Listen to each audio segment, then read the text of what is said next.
وَلَهُمْ فِيهَا أَزْوَاجٌ مُطَهَّرَةٌ، اور ان کے لیے ہوں گی، وَلَهُمْ ان کے لیے، کن کے لیے؟ ضمیر کہاں جا رہی ہے؟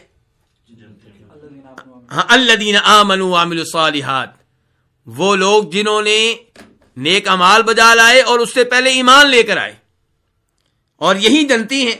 تو ان جنتیوں کے لیے فیہا، ان جنتوں میں، ان باغات میں، ازواجن کیا ہوں گی؟ بیویاں، مطہرہ نہایت پاک صاف. اللہ نے یہ نہیں کہا طاہرہ، اللہ نے کیا کہا؟ مطہرہ، یعنی کہ حروف میں اضافہ ہے، اور حروف میں اضافہ معنی میں اضافے کا سبب بنتا ہے. طاہرہ ہوتا تو معنی کیا ہوتا؟ پاک صاف، لیکن یہاں پہ مطہرہ نہایت پاک صاف. وَلَهُمْ فِيهَا أَزْوَاجٌ مُطَهَّرَةٌ. یہاں پہ ایک اشکال ہے، اور اشکال یہ ہے کہ ازواج سے مراد کیا صرف عورتیں ہیں یا اس سے مراد مرد بھی ہیں؟ کیونکہ زوج کا لفظ دونوں پہ بولا جاتا ہے. ازواج زوج کی جمع ہے، اور زوج کا لفظ دونوں پہ بولا جاتا ہے، یعنی کہ بیوی کا جو خاوند ہے اس کو بھی زوج کہتے ہیں، اور خاوند کی جو بیوی ہے اس کو بھی کیا کہتے ہیں؟ زوج کہتے ہیں، اور اس کی جمع ہے ازواج. تو اللہ تعالیٰ کہہ رہے ہیں کہ ان کے لیے اس میں ازواج ہوں گی مطہرہ نہایت پاک صاف. تو اب ازواج سے مراد کیا یہاں پہ مرد بھی ہیں، عورتیں بھی ہیں، یا اس سے مراد صرف عورتیں ہیں؟ مسلمانوں پہ یہ اعتراض کیا جاتا ہے کہ تمہارے ہاں یہ تو تذکرہ ہوتا ہے کہ مردوں کو جنت میں بیویاں ملیں گی، حوریں ملیں گی، لیکن عورتوں کو جو جنت میں عورتیں جائیں گی دنیا والی عورتوں میں سے، انہیں کیا ملے گا اس کا تذکرہ نہیں ہوتا. تو ان کے اس اعتراض کا رد کرنے کے لیے اور ان کو خاموش کروانے کے لیے کئی لوگوں نے یہ طریقہ نکالا. وہ کہتے ہیں جی عربی میں ازواج کا لفظ دونوں کے لیے آتا ہے، مردوں کے لیے بھی، عورتوں کے لیے بھی. تو ہم یہاں پہ یہ کہیں گے کہ اس آیت کی تفسیر یہ ہے، اللہ تعالیٰ کہہ رہے ہیں ان کے لیے جنت میں ازواج ہوں گے، تو یہ ازواج مردوں کے لیے بھی ہوں گی یعنی کہ بیویاں، اور ازواج عورتوں کے لیے بھی ہوں گے یعنی کہ ان کے لیے خاوند ہوں گے.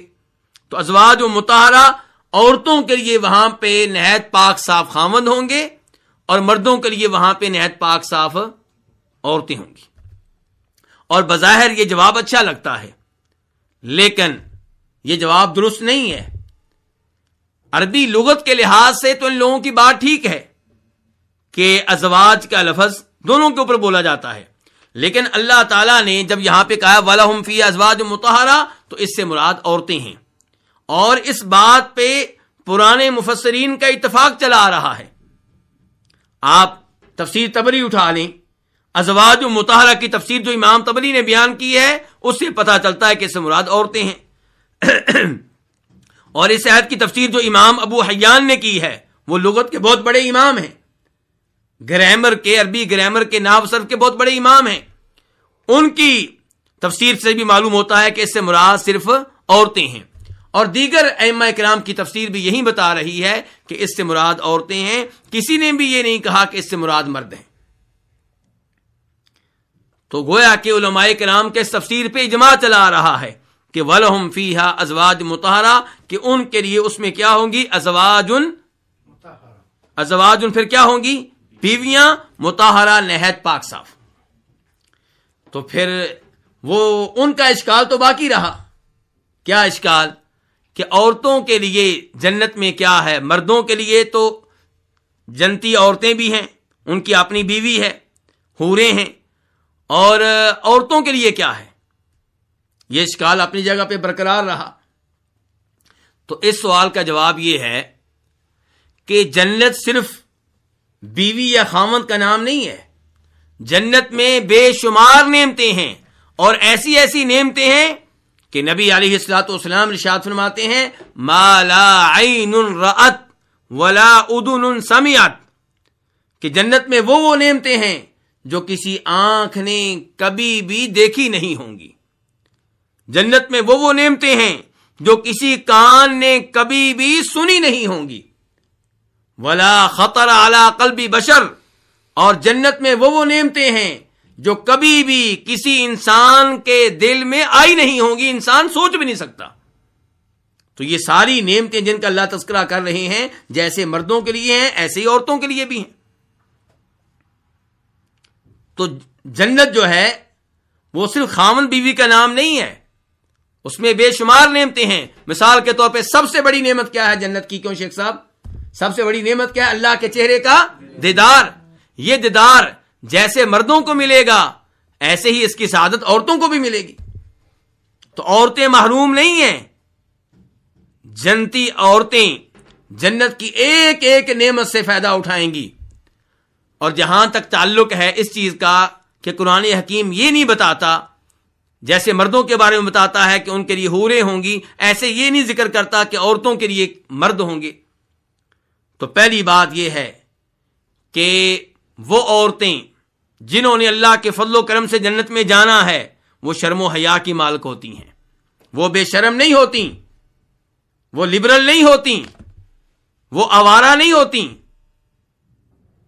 اس لیے ان کے لیے ایسی باتیں کرنا نامناسب ہے، اور نہ وہ اگر کوئی ایسا سوال کریں بھی تو وہ بات سمجھنے کے لیے کرتی ہیں، اعتراض کے انداز میں نہیں کرتی۔ اور جو مرد اعتراض کے انداز میں ایسی گفتگو کرتے ہیں اور جو عورتیں اعتراض کے انداز میں ایسی گفتگو کرتی ہیں، ان کا جنت سے کوئی لینا دینا نہیں ہے، نہ ان کا جنت پہ ایمان ہے، نہ ان کا رب پہ ایمان ہے، اور جنت میں وہی جائے گا جو صاحب ایمان ہوگا۔ تو جس کا اللہ پہ ایمان نہیں، اللہ کی جنت پہ ایمان نہیں، اس کا جنت سے کیا لینا دینا؟ جہاں تک تعلق ہے ان پاک باز اور پاک دامن اور مومن عورتوں کا جنہوں نے جنت میں جانا ہے، تو ان کے لیے اتنا کافی ہے کہ وہ جنت میں اپنے اسی خاوند کے ساتھ ہوں گی جس کے ساتھ وہ دنیا میں زندگی گزارتی رہی ہوں گی۔ شرط یہ ہے کہ وہ خاوند بھی جنت میں پہنچ جائے۔ اب یہاں پہ ایک اور اشکال پیدا ہو جائے گا کہ عام طور پہ دنیا میں عورتیں اپنے خاوند کی کئی حرکتوں سے تنگ ہوتی ہیں، اس کی کئی عادتوں سے تنگ ہوتی ہیں، اس کے اخلاق سے تنگ ہوتی ہیں۔ تو یہی خاوند انہیں جنت میں ملے گا تو پھر ان کو کیا ملا؟ تو جواب یہ ہے کہ جنت میں جب یہ خاوند ملے گا اس میں وہ عیوب نہیں ہوں گے، وہ کمزوریاں نہیں ہوں گی، اور وہ اس میں غلط عادتیں نہیں ہوں گی جن کی وجہ سے بیوی دنیا میں تنگ رہی۔ جنت میں یہی خاوند اس طرح ہوگا کہ اس میں ہر وہ خوبی ہوگی جو اس کی بیوی چاہتی ہوگی، اور وہ ہر اس عیب سے پاک ہوگی جس عیب سے پاک ہونا اس کی بیوی اس کو دیکھنا چاہتی ہوگی، ہر قسم کے عیب سے پاک ہوگا۔ اور سب سے اہم بات اس مسئلے میں یہ ہے کہ اللہ تعالیٰ نے فرما دیا وَلَكُمْ فِيهَا مَا تَشْتَهِي أَنفُسُكُمْ وَلَكُمْ فِيهَا مَا تَدَّعُونَ، کہ جنتیوں تمہارے لیے جنت میں وہ سب کچھ ہوگا جو تمہارا نفس چاہے گا، جو تمہارا دل چاہے گا۔ تمہارے لیے جنت میں وہ سب کچھ ہوگا جو تم مانگو گے۔ وَفِيهَا مَا تَشْتَهِيهِ الْأَنفُسُ وَتَلَذُّ الْأَعْيُنُ، جنت میں وہ سب کچھ ہوگا جو انسان کا دل چاہے گا، جنت میں وہ سب کچھ ہوگا جس کو دیکھ کر ہماری آنکھوں کو سکون ملے گا، سرور ملے گا۔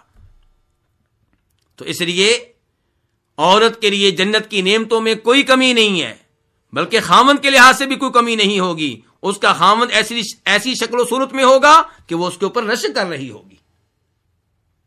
جہاں تک تعلق ہے ان عورتوں کا جنہیں دنیا میں شادی کرنے کا موقع نہیں ملا، تو علماء کرام ان کے بارے میں وضاحت یوں کرتے ہیں کہ ایسے مرد بھی ہیں جنہیں دنیا میں شادی کرنے کا موقع نہیں ملا اور وہ جنت میں پہنچیں گے۔ تو اس لیے امید ہے کہ اللہ رب العزت ان کو باہم جمع کر دیں گے۔ اب ایک اور سوال یہ پیدا ہوتا ہے کہ کئی عورتیں ایسی ہوں گی جن کے دنیا میں کئی خاوند رہے ہوں گے۔ آپ اسماء بنت امیس کو دیکھ لیں، ان کے پہلے خاوند کون سے ہیں؟ ان کے جو مشہور خاوند ہیں پہلے وہ کون سے ہیں؟ جناب جعفر۔ جعفر فوت ہوئے تو کس نے ان سے شادی کی؟ جناب ابو بکر صدیق رضی اللہ عنہ نے، خلیفہ اول نے، خلیفہ راشد نے، وہ فوت ہوئے تو کس نے شادی کی؟ امیر المؤمنین علی بن ابو طالب رضی اللہ تعالیٰ عنہ نے.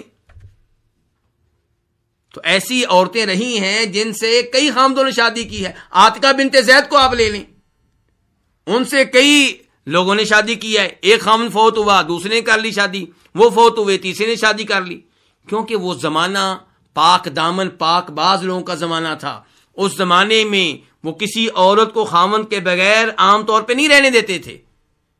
عورت کا خامد فوت ہوتا، عدت ختم ہوتی، لوگ نکاح کا پیغام بھیج دیتے. کیوں؟ کیونکہ اس عورت کو سہارے کی ضرورت ہے، اس کو رہائش کی ضرورت ہے، اس کو کھانے پینے کی ضرورت ہے، اس کو ایک چھتری کی ضرورت ہے. تو بہرحال اب سوال یہ پیدا ہوگا کہ ایسی عورت کو پھر کون سا خامد ملے گا؟ تو اس سلسلے میں ایک روایت آتی ہے جس کو شیخ البانی رحمہ اللہ نے السلسلہ صحیحہ میں صحیح قرار دیا ہے کہ عورت کا خامد وہ ہوگا، عورت اپنے اس خامد کے پاس ہوگی جس کے ساتھ وہ دنیا میں سب سے آخر میں تھی.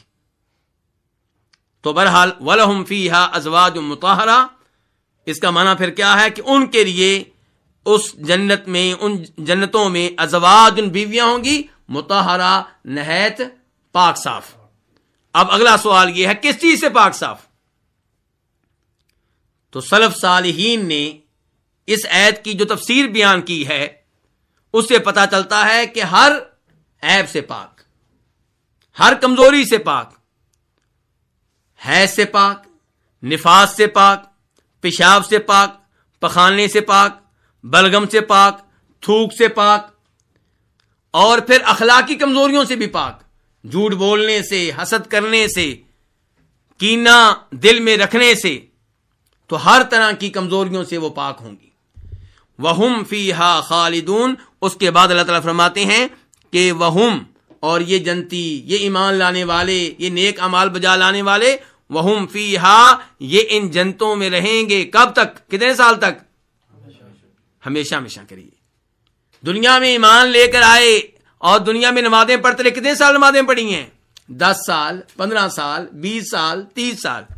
اور اللہ کا انعام دیکھیں، اللہ کا فضل دیکھیں، اللہ کی رحمت دیکھیں، اور اللہ تعالیٰ کی طرف سے جو جزا مل رہی ہے، جو بدلہ مل رہا ہے، جو جنت مل رہی ہے، وہ ہمیشہ ہمیشہ کے لیے ہے. تو وَهُمْ فِيهَا خَالِدُونَ، وہ ان جنتوں میں رہیں گے. کب تک خالدون؟ ہمیشہ ہمیشہ. اس آیت سے یہ پتا چلا، اس آیت کے ان آخری الفاظ سے پتا چلا کہ جنت ختم نہیں ہوگی اور ایسے ہی جہنم بھی ختم، کیونکہ اللہ تعالیٰ کہہ رہے ہیں وَهُمْ فِيهَا خَالِدُونَ، کہ وہ ان جنتوں میں ہمیشہ ہمیشہ رہیں گے. تو جنت میں ہمیشہ ہمیشہ رہیں گے، اس کا مطلب یہ ہے کہ یہ بھی ہمیشہ ہمیشہ رہیں گے، جنت بھی ہمیشہ ہمیشہ رہے گی. تو ان لوگوں کا موقف غلط ہے جو سمجھتے ہیں کہ جنت کسی دن ختم ہو جائے گی یا جہنم کسی دن ختم ہو جائے گی. ایسا نہیں ہے.